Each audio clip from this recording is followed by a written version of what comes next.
Hello, কি অবস্থা সবার? খেজুরের আলাপ দেখতে দেখতে এপিসোড অনেকগুলো করে ফেলছি। সো আবারও আজকে খেজুরের আলাপ না, এটা খুবই ইম্পর্ট্যান্ট কথা, বাট যেহেতু হচ্ছে গিয়ে ট্যাগ দিছি সেটা খেজুরের আলাপ, সো এই জন্য ওইটাতে খেজুরের আলাপ লেখাটা আমি ইনক্লুডেড করে দিই।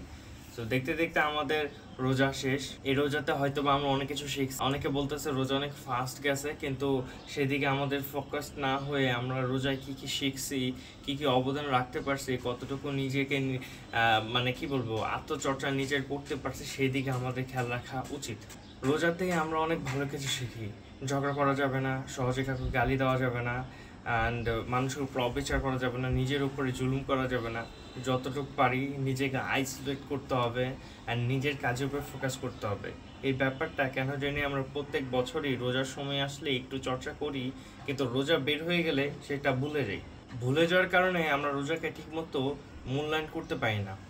প্রত্যেক বছর রোজা আসে, কিন্তু রোজা ওই রকমই চলে যায়, আর আমরা ঠিকমতো রোজা থেকে যা শিখছি তা নিজের জীবনে অ্যাপ্লাই করতে পারি না। আমরা এখন থেকে ট্রাই করব যে কিভাবে এই রোজায় যা যা শিখলাম সেটা নিজের জীবনে অ্যাপ্লাই করা যায়।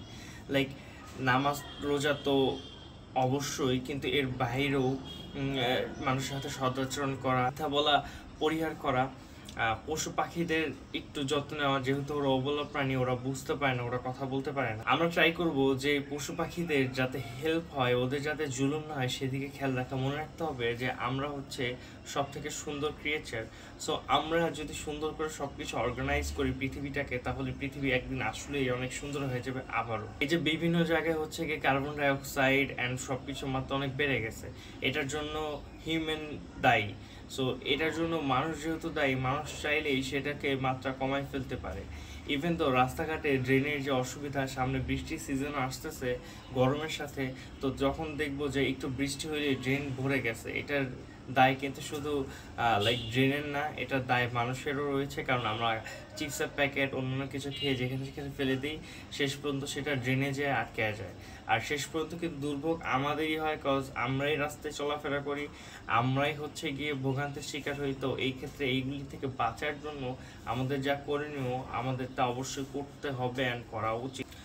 একটা ভালো হিউম্যান বিং হিসেবে তৈরি হওয়া খুবই প্রয়োজন, কারণ আপনার জেনারেশন আপনাকে দেখে শিখবে, ইভেন আপনার যে ছোট আছে আপনাকে দেখে শিখবে।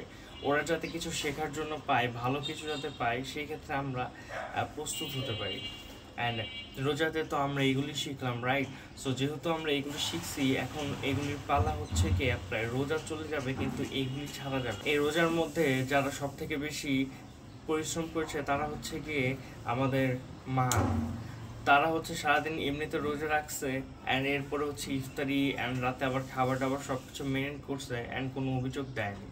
So we are very thankful to them, and আপনাদের উচিত সবাইকে যে হচ্ছে থ্যাংক ইউ, যে তারা হচ্ছে এত ধৈর্য নিয়ে কাজগুলি করছে। রোজা শেষ, কিন্তু রোজার যা শিক্ষা, যা প্রণালী, আত্মচর্চা, সেগুলি যাতে শেষ না হয়, এইটা একটা রিকোয়েস্ট। ঈদ মোবারক, ভালো থাকবেন।